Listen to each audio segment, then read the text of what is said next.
Welcome to ShadowMeTarot, and welcome back to ShadowMeTarot if you've been here before. If you do like my channel, please like, subscribe, and share. I have been waiting to open this deck for you guys for a really long time.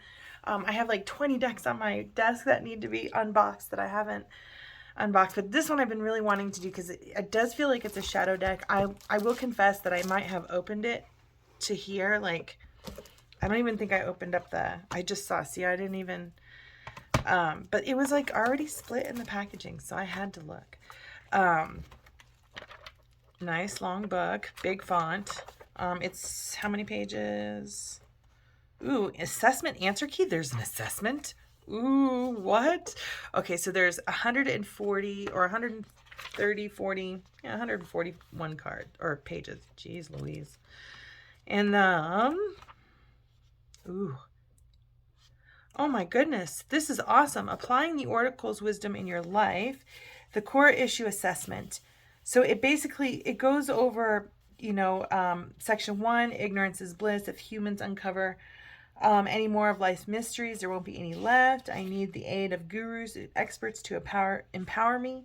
So this is a test or a quiz that you kind of take, and then it gives you what the results are for your assessment at the back. So anyway, I like that there's so much reflection in this already. Anyways, I didn't even introduce the deck. Here we go. We have the Sibyls Oraculum, Oracle of the Black Doves of Africa. Tayannah Lee McQuillar, artwork by Kathleen V. Foisey, and includes a 44-card deck and book. In the back of this, it says, scholarly, meticulous, researched, achingly beautiful. Molly Crabapple, artist, the author of The Drawing Blood. The Sibyls I can't say this. The Sibyls Oraculum is exciting. It expands and decentralizes our history of magic and mysticism, says Jessa Crispin, the author of The Dead Ladies Project. A beautiful exploration into a history that few people know about, the mythically shrouded women behind the founding of major centers of oracular divination in the ancient world. Laura Tempest Zakharoff. The Oracle of the Black Doves is a system of divination inspired by the Libyan Sibyls, the African prophetess of the classical world, according to the Greek historian Herodotus. 2 black doves flew away from the city of Waset, Thebes, and established the Siwa Oasis Oracle in Libya, and the first oracle in Greece at Dodona, created by tarot reader Tayannah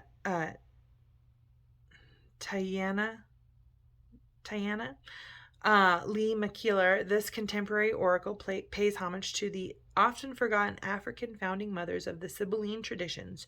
Drawing on both the African and classical traditions, it features full-color paintings by artist Caitlin V. Foisey, who created the card art in a style reminiscent of the Libyan mosaics popular in the 1st century BCE. In the accompanying guidebook, McQuillar details how to consult the oracle, providing in-depth write-ups about the meanings of each of the 44 cards and the symbolic language represented by each card's imagery.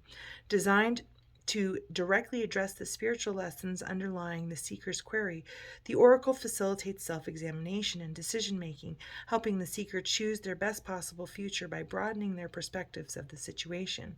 The author also includes a history of the Sibyls of the ancient world and explores the continuing Sibyl tradition in North Africa today.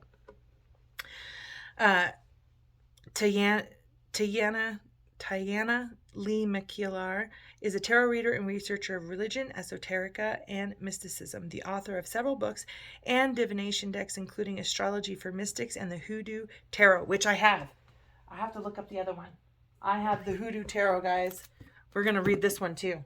She's got some cool spreads in this, which is the main reason why I bought that deck, is because of the book. And it sounds like she's very well read and researched as well. So she lives in Winston-Salem, North Carolina. Caitlin V. Foisey is the artist, circle leader, and tarot consultant who's been featured in the New York Times and Elle magazine. Her work has appeared in exhibits throughout the United States and UK. The illustrator of the Hoodoo Tarot, she lives in Chicago. Okay. So we'll kind of go through the table of contents here just to kind of see. It goes through a brief history of the Sibyls, awakening to the Sibylline symbols, art, meaning, and the power of symbols, how to awaken symbols. And I love symbols because when you start just noticing symbols in your daily life, like hummingbirds or doves, or I notice a lot in birds. That's just those are my signs and symbols, it seems to be in birds. But flowers, or just all different kinds of symbols. You'll see triangles, you'll see circles, you'll just start noticing different shapes and symbols around you all of the time, in books that you read and things that you come across just on the street, out in nature.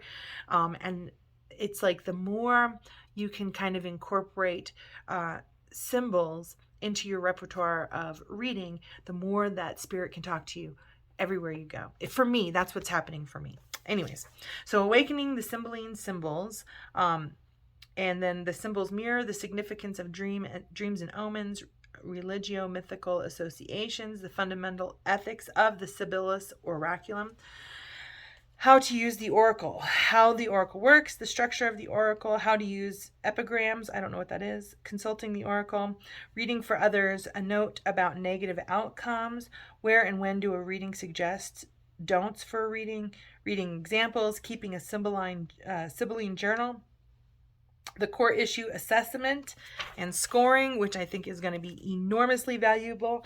I might even do it. I might record it when I do it. I don't know if I'll post it live. We'll see. Maybe for my CODA stuff, I'll do it. Okay, so then we have core issue quiz, fortifying your mind against fear, designing your ideal life, creating your site plan, identifying your survival techniques, writing your mission statements, creating your personal motto, and then it goes into the card meanings. So I think that's, and it has them broken down into core issue cards, projection cards, action cards, and red, or like blue cool action cards, and then red hot action cards. So super cool. I'm so excited. Let's dig in. Finally, it's only been like 7 minutes. Actually, that's not bad. I've done worse. I've done like 15 minutes on an intro that you guys have to. But I like being thorough. Like when I buy the decks, like sometimes it's like, if I'm going to invest the money and then like going through the thing of returning it, and sometimes you can't return them, and I wish I had somebody like me to open up all the decks before I bought them. Plus, I've learned a lot from opening up all of these decks on this channel too. I've really learned what I like, so I hope that you guys are learning what you like in these decks as well, like the kind of artistry that resonates for me, things that make me comfortable, make me uncomfortable. Being able to read some of the books on here kind of helps me learn the cards, so I'm grateful to all of you too. Let's see. I don't know which of these goes first, and I wonder if there is a way for me to read, because it just has mysteries on here, right? It's got an image and it's got the word mysteries. And this one, it has the word detachment, and a flower has detached itself from the top of from its stems and its leaves. All right, so it looks like this goes first. Let's go ahead and zoom in. And it turns out for this really long book of this whole card, those are all for the entire card, including questions to consider. Oh my God, I love it. But here it's, I'm just going to read this one part for every single card, just so we have an idea of what it means. So for Mysteria, or Mysteries, it is superior knowledge only initiates the audacious. I'm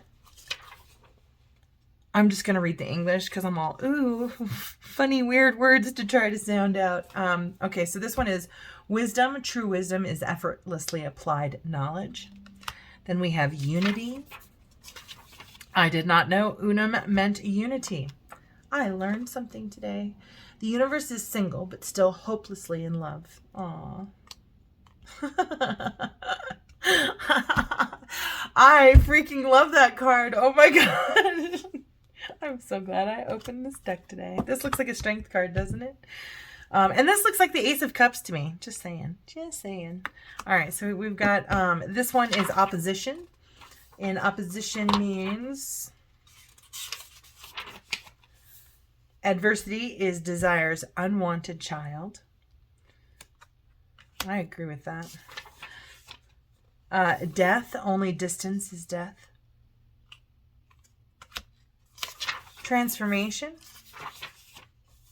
is our only fate. Accumulation, all consume, few thoroughly digest.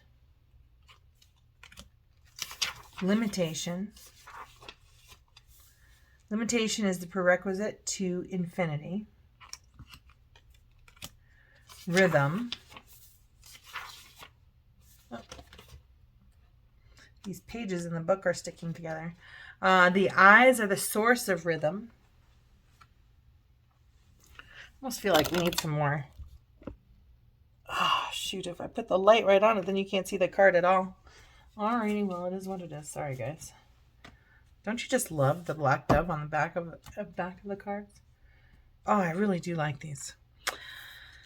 All right, so the eyes are the source of rhythm. Then we have gratitude. Appreciation is greater than salt. Agreed. I so agree. Vibrations. A sigh is both womb and grave. A sigh is both the beginning and the end. That's kind of how I'm interpreting that. That's interesting. Then we have justice. And this is a projection card. The court is in the heart. Then we have rage. Eternal flames commemorate the honorable. The dishonorable are commemorated by the void. Mirror. How one lives is their only face.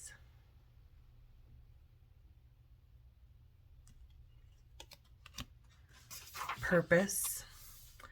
Reason determines the weight of every harvest.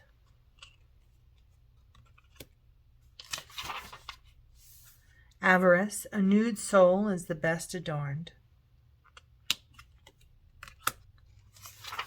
Complexity. Omens are the stars in our night sky.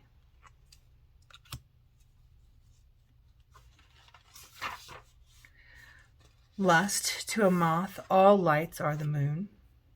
Aww. Confusion. Confusion is a rotting belief, yet undetected. Doubt. Kill the rooster still crowing at noon. Pride is the wide mouth of the narrow vessel. Contentment is criminal to those who worship suffering.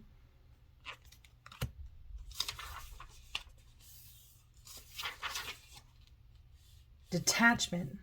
When loss is an investment in peace, defeat is illusory.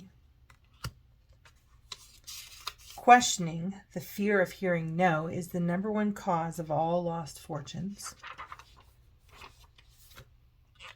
Analysis. The unexplained mind is the most easily conquered. I'm noticing that these action cards don't have the questions or as much explanation. They're like literally a page. So we have synthesis. Parts do not make the whole. The whole is made of the parts.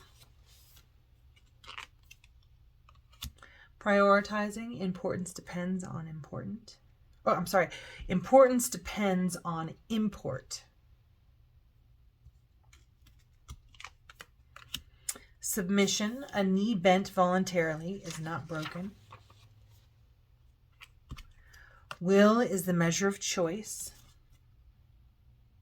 So this is measurement, sorry. Desire. Passion is the nectar of the flower of life.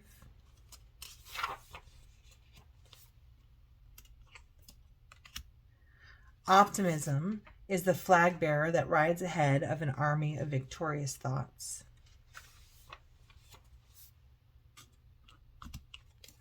Strategy, admitting how far you're willing to go and how much you're willing to sacrifice, should precede all plans.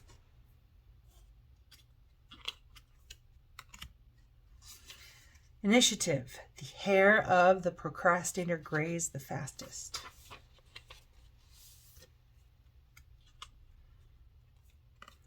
Purity. If your conscience doesn't respect you, eventually no one will. Speed. As soon as possible is now. Nurturing. That which you feed will continue to sit at your table. Ooh, that's a good one.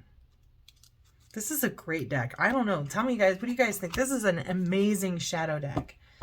I think this is a pretty great shadow deck. Especially those first cards with all those questions, I think is pretty awesome. All right, so now we have gradual progress. Even a slow cart on the road eventually gets to town. Nice. Then we have abandonment. Gnawing on the rind will not make the fruit return. Ooh, that's a good one too. Transcendence. You swam the transcendent depths of the womb. It is there you learned what is right for you. It is here that you have met others who have also forgotten their way.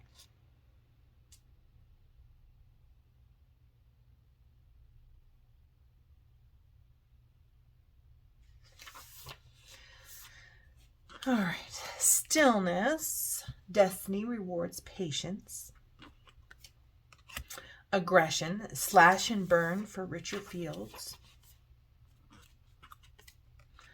Disguise. Deception feeds and protects all life. Play. Follow pleasure whenever the way is clear. Defense. Defend your point by making it sharp. And that's all of the cards. You guys will have to let me know what you think of this deck. And don't forget to like, subscribe, and share. I'm going to go ahead and do the deck reading. These are fairly stiff cards. They're thick. They're stiff this way, though, like shuffling. Sideways are pretty stiff. Let's see how... Oh, they do all right this way. They're better this way. But I'm very happy with this deck so far. I've accumulated a nice little collection of quality shadow decks that I really like using. They're harder. Boy, it's work. It's work, right? And look at these cards are color-coded, I'm sure, too. This feels like Major Arcana. Nope. They're just like action cards and stuff. I don't know if they're color-coded or... But they do have different colors on the back. Maybe they are. Same bird, different colored cards. They're kind of sticking together too. But there's only 44 cards, right? So they're just thicker cards maybe. Try it the other way. So they have a gloss to them, which I guess you could tell in the light.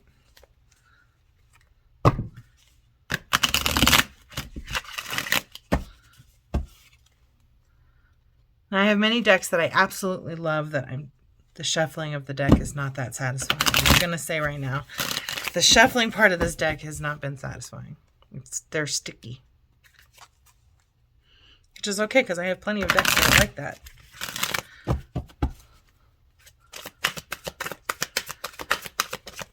You just got to work them. It's like I got to touch every single card.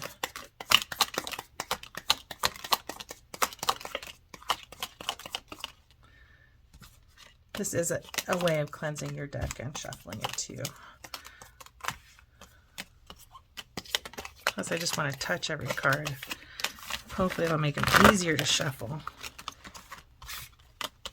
I suppose I can zoom out, huh? So you guys can see what I'm doing a little better. There we go.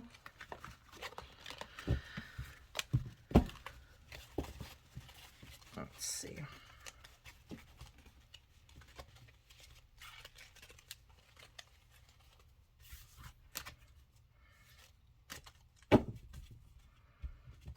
All right, let's see if I can shuffle a little bit better this time.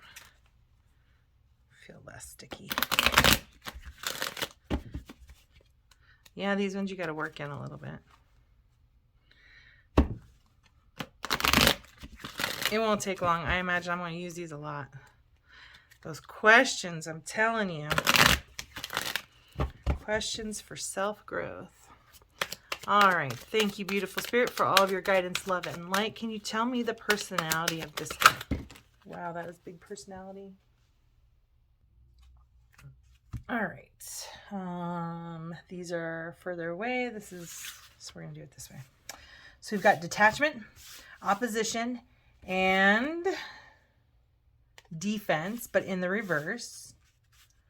I almost feel like this is a personality that is detached from, I think, like defensive emotions, maybe rising to the occasion. Then in this one, it's in the reverse. It says disguise, and this says accumulation. Both of those are in the reverse. We'll probably have to read them all. I don't know how to really detached, opposition, non-defensive, no disguise, no accumulation. So I just feel like there's an unloading of this personality. The personality of this deck is to detach from things that are high stress emotion, maybe. Not to react and be defensive. Not to disguise your emotions, but not to allow them to accumulate either. That's kind of how I'm reading the personality of this deck. But I just kind of want to check a little bit here. Detachment. Oh, this is going to be a nightmare because they're all in different, because they're not numbered. Oh, I wish they'd have numbered the cards. Boy, that helps so much. All right, so detachment is on page 116. This is going to take too long to do a reading the whole way. We're going to just do it this way, and we'll kind of pull it together at the end when you guys don't have to watch me read the book. All right, so this is all personality. And then we have, what is your strength? What is your strength?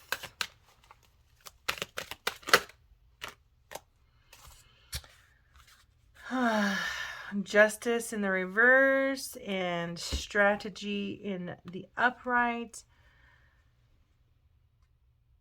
I almost feel like it's balancing the heart and the mind, right? Like it almost makes you use your head more than your heart is kind of what I'm feeling. Like challenge your core beliefs. What is your weakness? But I'm going to have to read the book because I'm not feeling... there's a lot of symbolism in this that I'm just not familiar with without reading the book, I don't think. What is your weakness? What is your weakness?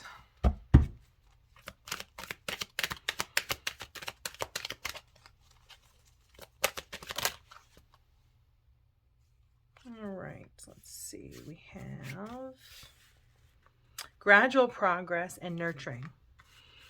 I feel like it's just going to hit you upside the head with learning. It's going to just tell you the truth. How will you help me to grow? In stillness, just time to think. When should I call on you for guidance? To find contentment when life is getting a little complex. You need to look in the mirror. You need to take initiative on your desires. Prioritize what you want.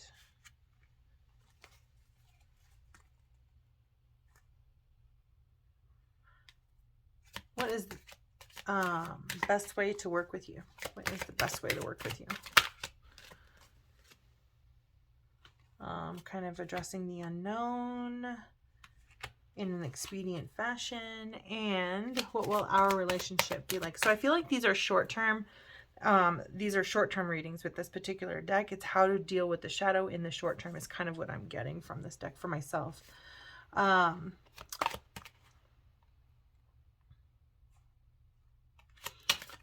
will our relationship be like? What will our relationship be like? Wisdom. a place that I go to for wisdom. I love it. I love it. I love it. All right, let's take a look at some of these cards. So 116 for detachment. When loss is an investment in peace, defeat is illusory.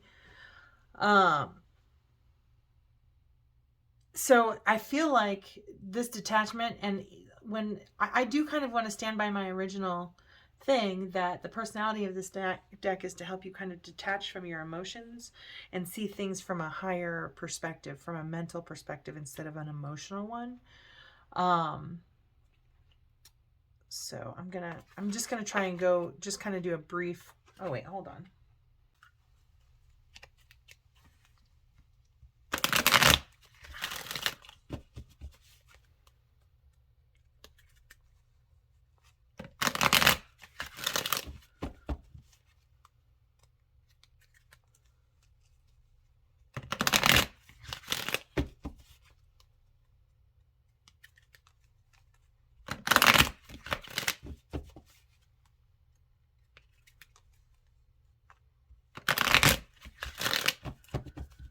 All right, what personality does this deck have?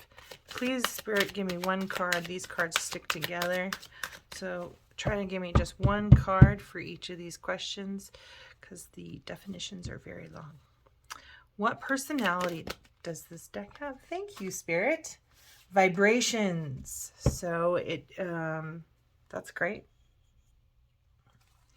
And what is your strength? Just one card, please. What is your strength?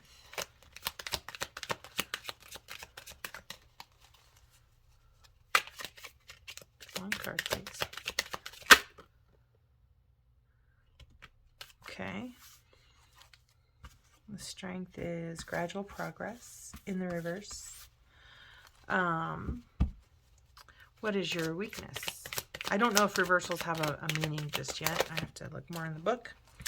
Then we have complexity. It's not going to let you make things too complicated, or it can't stop you from making things too complicated. How will you help me to grow? Accumulation. When should I call on you for guidance? Thank you. Rage. When I'm angry. Wow, that was a really straight answer. What is the best way to work with you?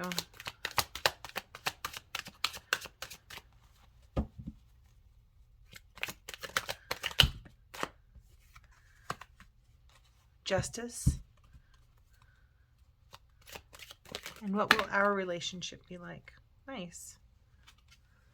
Contentment, desire, purpose, and stillness. I love this reading. I love this reading. All right, we're going to do our very best to read each one of these cards. Not the entire page, it's just too many pages. But what I am going to do is I'm going to earmark this this book with each of the pages that we need to go to. So give me just a second. All right, guys, what I've done is I've kind of written down where each of the page numbers are, because these cards aren't numbered in the book. You have to actually look them up individually. So I did that, and then I wrote them down, and now I've got them dog tagged in the book as well. So we're going to start with vibrations, which is the personality of this deck, and it says a sigh is both womb and grave, right? So when you have a sigh of like, oh my goodness, and a sigh of like relief, that is the personality of this deck. It goes over some of the symbolism. I'm actually just going to read the whole page because I haven't read an entire card. Oh, I don't know. I'm going to read the whole page. I'm going to read some of it. Okay, we'll see. Key symbols. The colors of the flower are the same as those commonly used to make Roman clothing and represent the following: purple, royalty; higher knowledge; saffron yellow, nobility and wealth; teal and blue, fermentation, that which can be reused; green, commonalities, common experience. The peacock literally represents vibration because its feathers vibrate when it wants to communicate. The mythological association is Bast. Bast was the ancient Cometian god of cats, protection, joy, sensuality, and the sacred rattle known as the sistrum. To the Greeks, she was an aspect of Artemis they call Elioros. Commentary. Everything in existence emits a vibration. Even if something appears to be inanimate, there are still molecules moving it that release a measurable force. Likewise, our thoughts are considered powerful things with dynamic force because every action originates with an idea that has been given sufficient and consistent energy to facilitate movement. This is the same notion prescribed in the universal law of attraction, which is also known as karma, the law of vibration, or any other term used to describe the idea of like attracts. Everything that has ever happened, is happening, and will happen has a common origin in the unseen mind. There are no random events, circumstances, coincidences, accidents, or instances of good or bad luck. That would imply that there is no such law. If we put our emotions aside, even happy ones, from what has occurred or is occurring, and seek out the past thought that created the present experience, we will remember the seed thought that sprouted the current reality. If this were not possible, we would be incapable of gratitude or regret for having chosen a particular path. The law of vibration may make us uncomfortable because it means that none of us are victims and we are responsible for each and every vibe we put out there. If this concept is new to you, it may seem cold and frightening, but it is in fact quite the contrary. There is a tremendous freedom and power in knowing that payment will always be made and that you can decide to cut a check or create a new bill anytime you choose. Gone will be the days when you believed someone could do something foul to you or anyone else and get away with it. Even if there are no outward signs that the person wronged you is suffering, or even if they seem to be thriving, there are still consequences that occur below the surface in some way. Questions to consider. If you get vibrations in a reading or vibration in a reading, the Sibyls Oraculum may be asking you to stop and considering the following questions related to your situation. If something went wrong, did you really not know or see it coming, or did you willingly let someone or something slide because it was comfortable for you to do so at the time?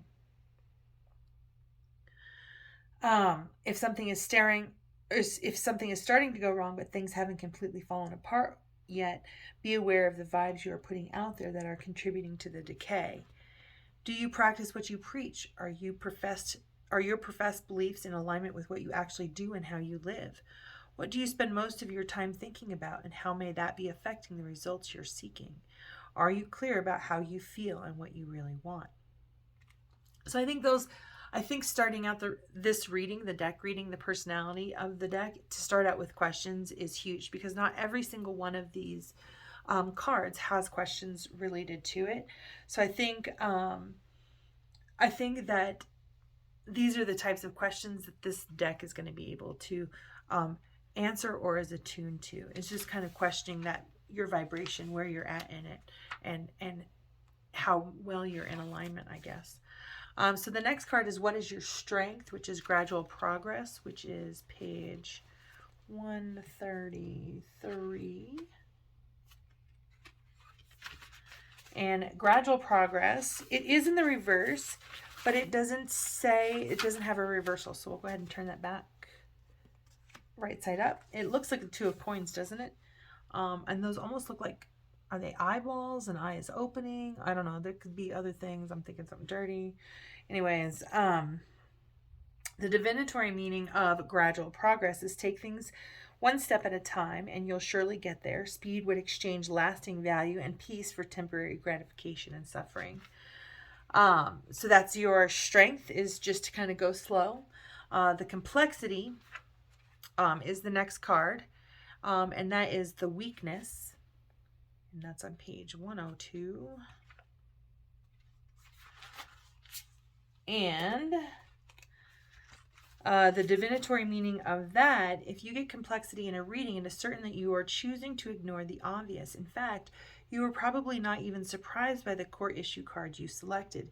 If you're prone to pessimism, be aware that this card may be a warning not to ignore the clear signs of a wonderful opportunity. If there are no hints of insincerity, then be aware that you might be complicating your life by entertaining the unfounded fears. So it can't make you address the obvious. It can't do the work for you. It's the same in every deck. Isn't it? You're the one who makes it complicated. You're the one. Okay. So, it can't take away your fears. It can't do the work for you. It can't have a positive outlook for you. So, it can't give you the attitude adjustment. You have to make it for yourself. All right, so then the next one is, how will you help me to grow? And that is in rage. And rage is long. Not that long, though. I'm going to read the whole thing. Am I reading the whole thing? Oh, no. The divinatory meaning. If you get rage in a reading, there is an indication that you've been hurt and may be seeking refuge in rage as a way to cope with the pain. You are advised to recognize that you are just hurt, to stop focusing exclusively on the anger, and to deal with the core issue so you may move forward with your life in a healthy, productive way. All right. Wait a second. That's not right. That's the next card. That's when should I call on you for guidance? So 4, how will you help me grow, is accumulation. So we'll go back to rage here in a second. And accumulation, I didn't write down the page number, which is why we missed it.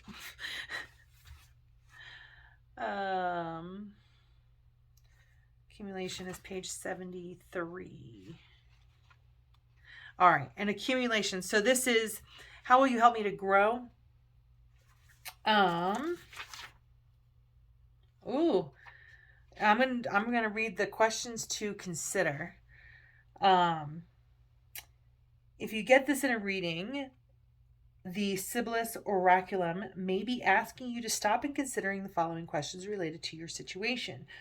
Okay, so how will you help me grow? Will more really make things better? Are you feigning contentment because you're too afraid to ask or seek more? I feel like this is a place to ask for help. Is your plan to get more ethically sound? Do you fully appreciate and use what you already have? Are you upset or angry that someone else is asking you to contribute or give more even if their request makes sense? Are you okay but just being greedy? Do you know exactly what it will take for you to feel fulfilled? And I think that if those are the questions that it's going to use to help me grow, like that's awesome, right? How do you fully appreciate what you already have? That's how it's going to make me grow. That's incredible. So then when should I call on you for guidance is rage. And rage was 92. And in that one, it is so long.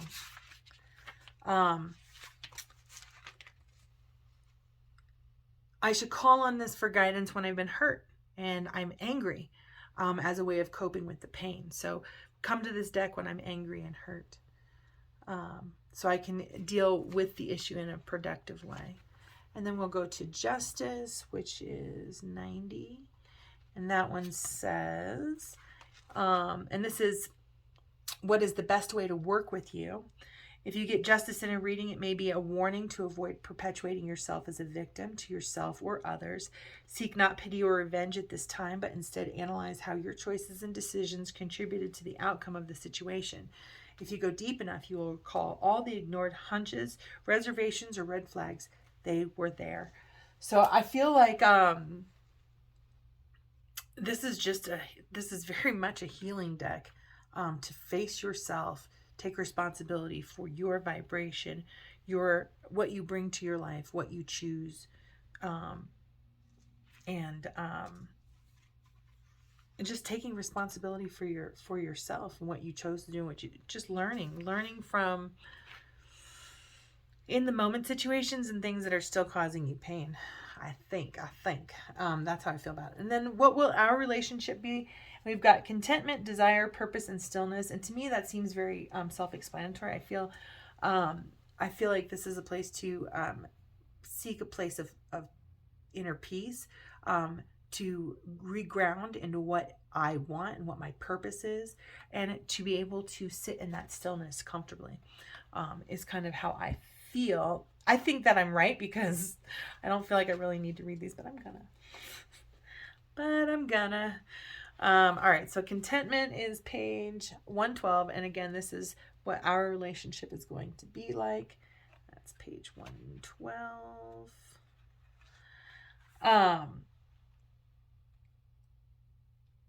Oh, here we go. If you get contentment in a reading, you're choosing to smile on the outside while you suffer silently on the inside. You're being warned to take the necessary steps to change the situation or risk missing out on rich opportunities and untold adventures. If you refuse to heed, one day you will feel the anger, remorse, and or shame that all betrayers must ultimately feel, but you will have no one to blame but yourself. And then we have desire, which is 123. And this one, dare to want it. If whatever you are currently doing will not help you attain it, then you must do something else. If there are people in your circle that are trying to discourage you from what you desire, then find a new circle. If that is not possible, then refuse to discuss your desire while you work on attaining it. Your dreams are sacred. No one, nothing has the right to negate, defile, or molest them. And then, so I feel like just this is a very supportive deck in your healing journey and what you're going through in the moment, and healing in the moment as well. I've gotten the accumulation. I like this accumulation card because it's really not going to, if you're doing the work, then it's not going to accumulate in you, and you're not going to become like jaded and defensive and all good stuff. All right, and then the last card. Oh wait, purpose. If you get purpose in a reading, there's a possibility you are making the inessential essential by incorrectly ascribing a good purpose for a belief, decision, or action. I lost my place. This card may also be a warning to be aware of how the attachment of purpose or necessity to a belief, decision, or act you may be considering will positively or negatively affect your self-esteem in the short term and your overall legacy in the long term. You may also need to reflect on whether you are treasuring your divine ability to define and therefore determine the purpose or value of everything in or around you as one with the universe. And then the last card is stillness. If you get stillness in a reading, you're choosing to smile on the outside while you suffer silently on the inside. You're being warned to take necessary steps to change the situation or risk missing out on rich opportunities and untold adventures. If you refuse to heed, one day you will feel the anger, remorse, and or shame that all betrayers must ultimately feel, but you will have no one to blame but yourself. So I very much feel like this is an amazing self-help deck for sure. I mean, to ask yourself hard questions and using the cards to get honest answers about yourself. What an amazing tool for healing. This is definitely going to go into a staple of my shadow work for sure. All right, so guys, let me know how you feel about this card deck. I personally love it. I can't wait to do her Hoodoo Tarot. This is a very unique deck, so I definitely almost encourage you to get it. It's a good one. Thank you so much for watching. If you liked it, please like, subscribe, and share, and we will see you again soon. Have a beautiful, blessed day.